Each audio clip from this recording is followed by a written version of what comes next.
Okay, so we're live with Bob Smith of Signals. We're going to be talking with him today about the master course that he has, and we're also going to be talking about some of our shared history together. Welcome, Bob. Hey, welcome, Jake. Glad to see you here. And as per usual, I want to thank you for having brought me on the podcast.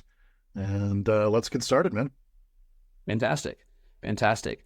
So, I remember we both went to Prague together, and we went to all we went to the gravestone of Franz Bard and Opava. We went through the cobblestone streets where in the underground caves where some of these Czech alchemists went to in the 1600s, 1700s, and we went to places where they did ceremonial magic, and they even had the elements painted. And there's all these elaborate, wonderful things. Do you recount some of our experiences together? Yeah, the trip to Prague was awesome. And we were there with a third unnamed student who prefers to remain private. But it was interesting to see Western hermetics essentially in its natural background. The Czech Republic's pretty interesting, very magical place, great for practice, but the locals don't really want to hear about it.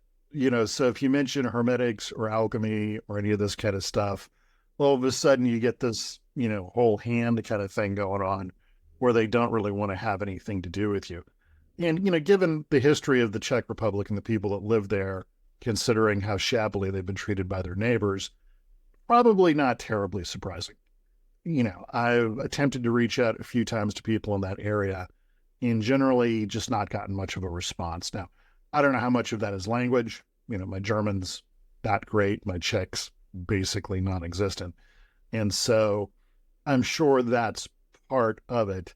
But it's important to keep in to realize that between the Inquisition and what went on in World War II, a lot of these local practitioners were actively hunted by the authorities.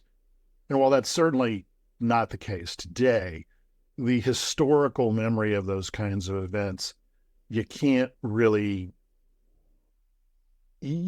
undervalue. It's going to have an effect on people. And, honestly, I would just like to meet someone who studied with Franz Barden. That person would probably be in their 70s, 80s, or 90s now. But it would be interesting to see what part of that group remains a part of a living tradition, versus something that we just kind of loosely learn about in books.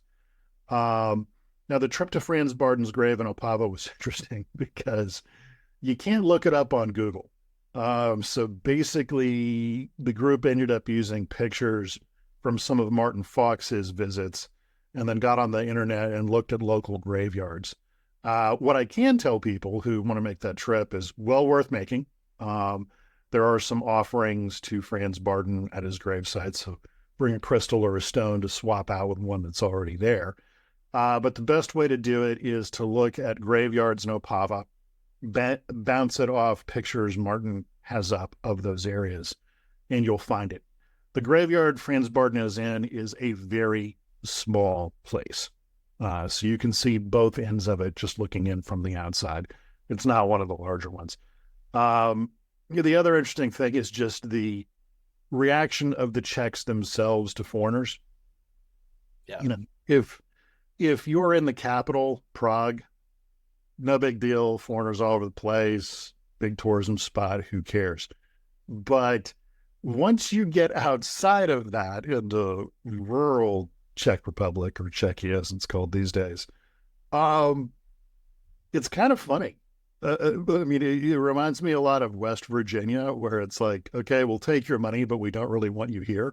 it's there's a funny story where a couple members of the group, we were looking for a hotel room one night.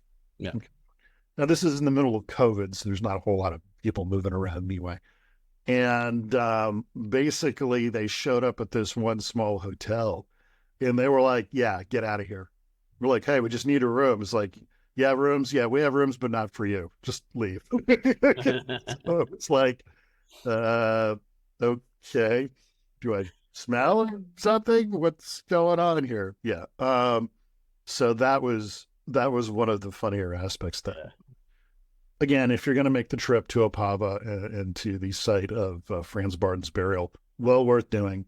Like I said, bring a small offering of a stone or something or a crystal to exchange, and you'll see a bunch of them literally right on top of his his gravesite. So good times. Good times. I remember distinctly one of the running jokes was, "Hey, didn't you read the sign in Czech that no foreigners were wanted? Didn't you read it in Czech?" Yes, it's very clear. We don't want you here. It's in Czech. It's right here. No, it's kind of like the joke we had about the Czech comedy club, where you pay your money, you go and you sit down, and the waiter starts yelling at you, going, "There is no comedy in Czech Republic. Get out!" You know. I'm sure that's insulting to somebody, but it's kind of the vibe we got. Yeah. There's gently teasing, you know. Of course. So yeah, no, the alchemical stuff was interesting. It's most people don't know this, but spagyrics as a medical treatment protocol is a living thing in Germany and the Czech Republic. There are actually spagyric factories in both places. In Germany, it's a bit more accessible. So Robert Bartlett, probably the premier well-known living alchemist in North America, certainly amongst Americans, has gone to Germany several times, and they're like, "Yeah, you're good." They like him. The Czech stuff is there, and you can even wander into some places where they're actively making these things to order. But again, unless you speak Czech, you can't really interact with the people that do that kind of work. It's interesting. Yeah, there's that monastery we went to that had a cathedral site next to it with a few saint relics as well.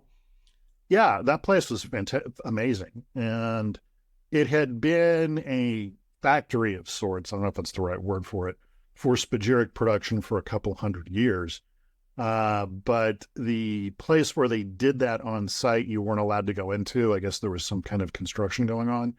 And when we asked them about, hey, we want to buy some of this stuff, who do we talk to? And they're like, "Oh yeah, that's made by a factory in like another town somewhere." So they weren't even actively producing those things on site anymore.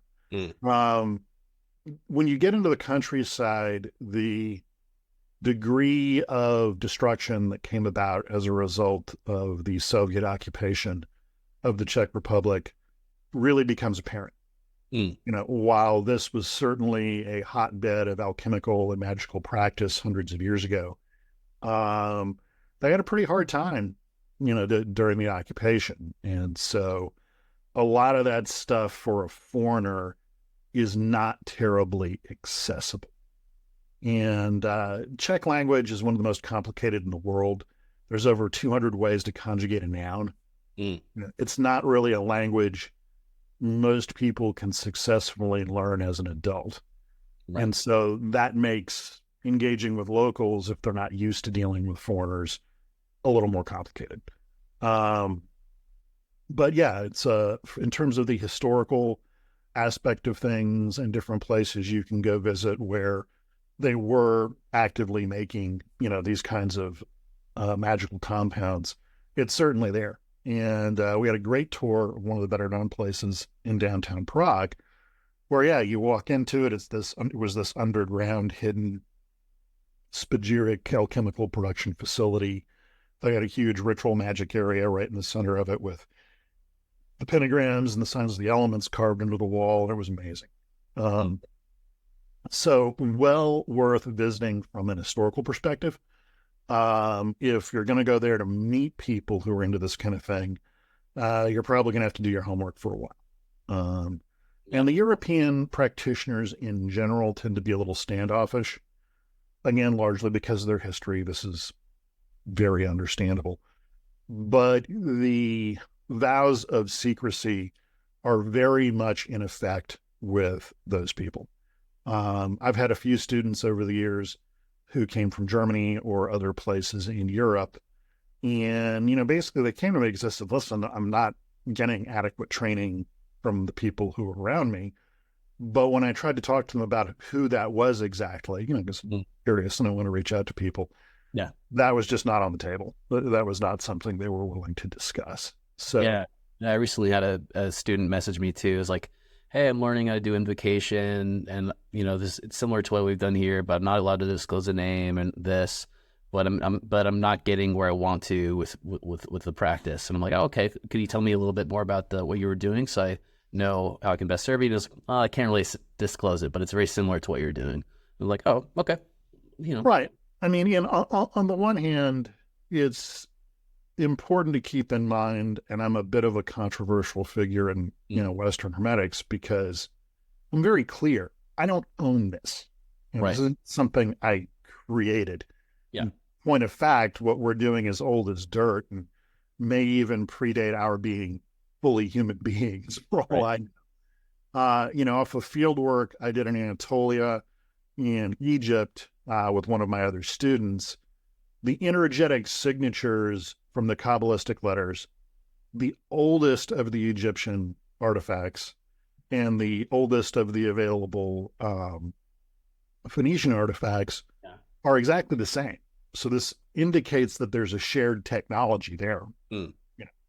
And it's a nice reinforcement that the efforts that I'm making are correct in terms of that.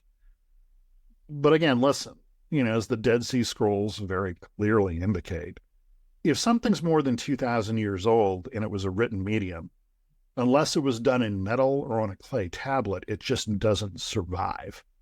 When you look at the Dead Sea Scrolls, you see pictures of these things. They're using lasers and X-rays to see what's actually written on them, because if they tried to unroll them, it would just be turned into dust. Yeah. And that's something that was stored under basically the absolute perfect survival conditions in a cage, in a cave, low humidity, middle of nowhere. So anything other than that, you're going to get a translation of a translation or a written copy of a written copy of a written copy if you're lucky. So the truth of the matter is, we don't really know how far back in history this stuff truly goes. Yeah. It does seem to be a bit of a universal technology, which is great. We seem to have figured out the method, which is awesome. But exactly where it came from, hard to say. I mean, I can say, since publishing my book on initial experiences with the Kabbalah, I've been contacted by about half a dozen or so people from completely unrelated lineages out of India and other places who were explicit. They said, "This is our method. You just described what we're doing." So how much of this is technology, which is universal, or ritual, which can be highly specific to ethno-linguistic, historical groups? That's unclear. Right. I don't know an answer to that, and I don't think anyone else does either. The biggest problem with historical research on this stuff is the academics are very good at being academics. The academics are generally not practitioners, or they're not very accomplished practitioners. So that creates other problems, because a lot of times they don't really understand what they're looking at from a end user magician type perspective, if that makes any sense. Absolutely. Yeah, that makes a lot of sense. So then what do you think is the chief thing that people can do to get started in hermetics, regardless of their background? Like, there's, like you mentioned, like the methods, like at the top end of hermetics, like, Kabbalah and spirit magic, like these are systems that are done in all the most esoteric systems, but this just happens to be a really universal, accessible one that is mechanical in principle, and that has repeatable, replicable steps, and takes as much cultural baggage and other things out of it as possible. Like, how can someone get started? Well, obviously, gratuitous plug, there's the 60 skills curriculum. There's my teacher, Mark Rasmus. He's fantastic. You have your approach to it. Andre Conscientia just released a series of books on how planets and Kabbalah fit together. Great. If you're interested in spirit magic, there's the works of Nanan Tollerman. Again, fantastic. He's slowly detailing all the entities contained in Barden's second book on evocation. But in terms of learning the techniques, yes, in theory, you can get a copy of Initiation into Hermetics, the book, even free online as a PDF. Don't ask me about copyright piracy. I'm not a huge fan of that. Or you can buy one for about $20. The problem is, from what I've gathered, the books were really written as reminders or notes to students he already had. Yeah. So this makes deciphering how to perform some of the techniques really hard. And keep in mind, listen, I've met a few people over the years who worked through the books all on their own. More power to them. Congratulations. But for every person like that I've met dozens who tried and couldn't figure it out. Yeah, even myself, coming from a tantric Buddhist hybrid Taoist background, I tried reading Barden's books a couple of times. Didn't get anywhere with it until I studied with Mark, and he just sat me down and said, "Do you feel this? This is this. This is how these things fit together. This is a technique for doing them." Keep in mind, there's at least half a dozen different ways to perform any technique in Initiation into Hermetics. I personally, and Mark as well, largely use a clairsentience-based system that leverages active visualization. That's a way of doing that. From what I've gathered, Andre Conscientia uses a much more musical system, which is great. So for artists out there, I'm sure his system works good too. But the main thing is, what I've found amongst most successful practitioners is they studied with somebody. Mm. And again, just having another person who speaks your language fluently, who can sit down and go, do this. All right, what happened? Okay, nope, do this a little differently, or this is how it fits together with the next step, is invaluable. Most people, if they walked up to you and said, "Yeah, I just bought a car. I don't know how to drive it, but I'm going to figure it out from a book without taking driving lessons," you'd think they're insane. Absolutely. What the hell what? Are you crazy? And again, some people will be able to figure out how to drive that way. Other people are going to wreck the car and maybe get themselves killed. So when you're using your body and your nervous system and your energetic system and your emotions and all of this other stuff as the working medium, the idea that you don't want to get training from someone else just seems a little crazy to me. I mean, yeah, I can throw a kid in a lake and he'll probably figure out how to swim well enough not to drown, but he's never going to learn how to be a competitive swimmer on his own. Right. I mean, come on, guys. And so the good news about the internet is now there are people available. If you're into distance learning, my stuff is great. Or your stuff as well. And if you want to go in person, Mark Rasmus has the premier long stay individual teaching and group teaching apparatus available. So there are options now, and hopefully we can grow that a bit, because again, as I often say, I'm just me. I can only teach from the perspective I personally know, but there are a lot of different ways to do this. And so maybe you just need to find the right person who can talk to you the way you want to. Yeah, absolutely.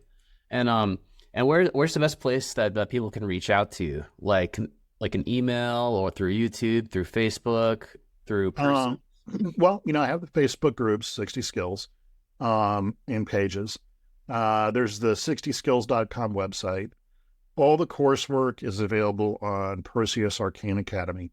And if you join those courses, you get access to a Discord server where you could meet other people, do that thing called making friends, and compare notes and ask questions. And I'm not always the fastest to get there, but there's a pretty big question bank on most of the steps at this point that can answer most of the questions people have. And again, once you got a little bit of training and you know what you're doing, I really encourage people to practice with other people, because my students continually surprise me with the things they figure out. Again, I'm just me. I only know what I know. But, man, some of my students have made really good progress really quickly. One in particular has done in a little over 4 years, which is something that took me 30, just because the clarity of instruction that I traditionally had wasn't that great. So, that's how you can learn about all of these things. But what I would say is that when you're dealing with magic, all right, or meditation, call it what you will, it tends to fall in one of two categories. You're either talking internal power methods, which is the Franz Barton system or hermetics that I practice, and there are ritual systems. Ritual systems work much faster, but it's borrowed power, and the energetic signatures around that tend to change the way people perceive the world. That's not bad, it's just how it works. Additionally, the training itself really initially falls in one of three categories. It's either body training, where you're training the physical body. Mm-hmm.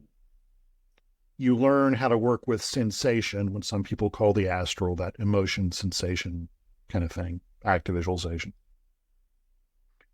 And then the mental level of existence, where you learn how to focus and relax. And that makes up probably 90+% of the non-ritual work that's available out there. And when you do it right, it works pretty well. Those three things, the physical, the sensation, and the mental, all feed back into each other. And you can make really good progress really quickly that way. Fantastic. Awesome. Well, yeah, thank you so much for being on the air. And I look forward to speaking with you again soon. Awesome, man. Take care. Thank you.